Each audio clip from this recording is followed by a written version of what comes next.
Hi guys, my name's Bill Manley, and I live in Highland Park, New Jersey. I'm a biologist right now, working on my PhD at Rutgers University, and really my major hobby is collecting action figures, specifically G.I. Joes.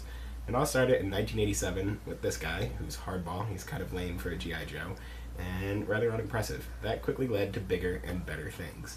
Now, I'm not sure how much you know about the line, but the G.I. Joe line is one of the most expensive toy lines there is. It goes from small guys, like the individual figures, to some of the largest playsets ever made. Now, I know in G.I. Joe they'll say the USS Flag is the biggest playset. That's true. The good thing about the Flag, though, is it's very modular and easy to disassemble. The USS Defiant, on the other hand, is not. It's the second biggest G.I. Joe playset, and is literally one huge piece. It consists of the crawler, the booster, and the shuttle itself. It came out in 1987. I didn't have this one when I was a kid. I had to track it down a number of years ago. I had to drive out to Queens to get it, all the way from New Jersey.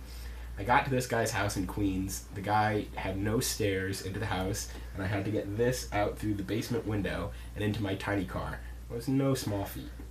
The Defiant comes with hardtop and payload. I've got a whole crew of payloads here because I have many of all of them.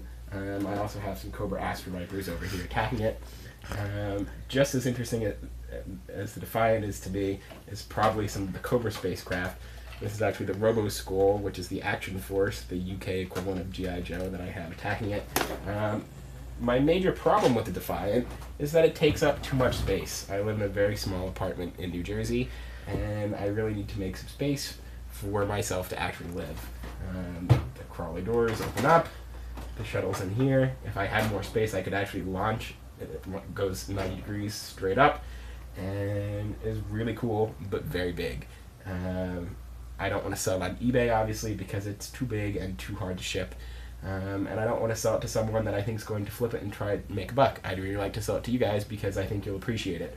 Plus, I would love to come in and talk about action figures, specifically G.I. Joe. The line itself is kind of in a dark spot right now. I heard this is the first year that Hasbro is not going to be at the Joe convention, which is kind of a bummer.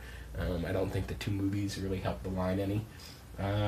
Besides the Defiant, I have plenty of figures if you're interested in seeing anything specifically. I also have other playsets, like the very cool Cobra Terradrome from 1986. And there's even more figures back there. Really, anything you guys are looking to get from the line, I probably have it. I have prototypes kicking around. On-release stuff, artwork. I even have some G.I. Joe folk art that's kind of cool. But like I said, G.I. Joe was always my favorite toy line as a kid. I started with the action figures, then moved into the cartoon, and then as a teenager I really got into the comic, which might be up your guys' alley too. I hope you're interested. Like I said, I need some floor space to move some of the bigger things like the Defiant and the Terradrome to people that I think will enjoy them. I hope to hear from you guys soon. Thanks a lot.